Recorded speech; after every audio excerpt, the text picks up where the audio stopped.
ಪಾಕಿಸ್ತಾನದ ವಿರುದ್ಧ ಭಾರತವೇ ಗೆಲ್ಲುವ ಫೇವರೇಟ್. ಟಿ20 ವಿಶ್ವಕಪ್ನಲ್ಲಿ ಪಾಕ್ ವಿರುದ್ಧ ಒಟ್ಟು 8 ಪಂದ್ಯ. 8 ಪಂದ್ಯಗಳಲ್ಲಿ 7ರಲ್ಲಿ ಟೀಂ ಇಂಡಿಯಾ ಜಯಭೇರಿ ಸಾಧಿಸಿದೆ. ಕೇವಲ 1 ಪಂದ್ಯದಲ್ಲಿ ಮಾತ್ರ ಪಾಕ್ಗೆ ಗೆಲುವು ಸಿಕ್ಕಿರುವಂಥದ್ದು. ನೋಡಿ, ಜ್ವರ ಮತ್ತು ಹೊಟ್ಟೆ ನೋವಿಂದ ಬಳಲ್ತಾ ಇದ್ದ ಆರಂಭಿಕ ಅಭಿಷೇಕ್ ಶರ್ಮಾ ಪಾಕ್ ಪಂದ್ಯಕ್ಕೆ ಫಿಟ್ ಆಗಿದ್ದಾರೆ ಅಂತ ಹೇಳ್ತಾ ಇದ್ದಾರೆ. ಇಶಾನ್ ಕಿಶನ್, ಕ್ಯಾಪ್ಟನ್ ಸೂರ್ಯಕುಮಾರ್ ಯಾದವ್ ಸಾಲಿಡ್ ಫಾರ್ಮ್ನಲ್ಲಿ ರನ್ ಗಳಿಸ್ತಿದ್ದಾರೆ. ಇವ್ರ ಜೊತೆಗೆ ಆಲ್ರೌಂಡರ್ಗಳಾದ ಹಾರ್ದಿಕ್ ಪಾಂಡ್ಯ ಮತ್ತು ಶಿವಮ್ ದುಬೆ ಸಹ ಇದ್ದಾರೆ, ಕಾಂಟ್ರಿಬ್ಯೂಟ್ ಮಾಡ್ತಾ ಇದ್ದಾರೆ ಇವರು ಕೂಡ. ಬೂಮ್ರಾ, ಆಮೇಲೆ ಹರ್ಷದೀಪ್, ವರುಣ್ ಚಕ್ರವರ್ತಿ ಒಳಗೊಂಡಂಥ ಬೌಲಿಂಗ್ ಅಟ್ಯಾಕ್ ಕೂಡ ಬಲಿಷ್ಠವಾಗಿದೆ. ಸೊ ಇಂದು ಕೂಡ ಭಾರತವೇ ಗೆಲ್ಲುವ ಫೇವ್ರೇಟ್ ತಂಡ ಅಂತ ಹೇಳಲಾಗ್ತಾ ಇದೆ. ಇನ್ನು ಪಾಕಿಸ್ತಾನದ ಕಡೆ ನಾವು ನೋಡೋದಾದ್ರೆ ಅವರ ಆಟಗಾರರ ಬಲಾನುಬಲ, ಪಾಕಿಸ್ತಾನ ತಂಡ ಹೊಸ ಮುಖಗಳಿಂದ ಕೂಡಿದೆ.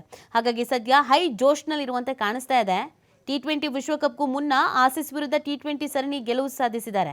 ವಿಶ್ವಕಪ್ನಲ್ಲಿ ನೆದರ್ಲೆಂಡ್ಸ್ ಮತ್ತು USA ವಿರುದ್ಧದ ಗೆಲುವು ಆಟಗಾರರ ಆತ್ಮವಿಶ್ವಾಸ ಹೆಚ್ಚಿದೆ. ಇದೇ ಫಾರ್ಮ್ ಟೀಮ್ ಇಂಡಿಯಾ ವಿರುದ್ಧವೂ ಕೂಡ ಮುಂದುವರಿಯುವಂಥ ವಿಶ್ವಾಸದಲ್ಲಿದೆ.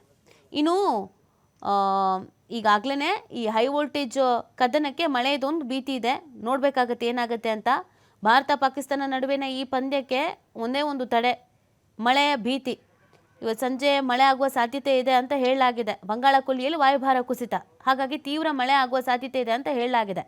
ಮಳೆ ಭೀತಿ ಇದ್ರೂ ಪಂದ್ಯದ ಕ್ರೇಜ್ ಮಾತ್ರ ಕಮ್ಮಿ ಆಗಿಲ್ಲ. ಯಾಕಂದರೆ ಇಂಡೋ ಪಾಕ್ ತಂಡಗಳು ರೆಗ್ಯುಲರ್ ಆಗಿ ಮುಖಾಮುಖಿ ಆಗಲ್ಲ. ಒಂದೋ ICC ಟೂರ್ನಿ ನಡಿಬೇಕು ಅಥವಾ ಏಷ್ಯಾ ಕಪ್ ನಡಿಬೇಕು. ಇದೀಗ ಟಿ20 ವಿಶ್ವಕಪ್ನಲ್ಲಿ ಹೈ ವೋಲ್ಟೇಜ್ ಕದನಕ್ಕೆ ರಣಕಣ ಸಜ್ಜಾಗಿರೋದು. ಆಟಗಾರರು ಬ್ಯಾಟು ಬಾಲು ಹಿಡಿದು ಆರ್ಭಟಿಸೋಕೆ ರೆಡಿಯಾಗಿದ್ದಾರೆ.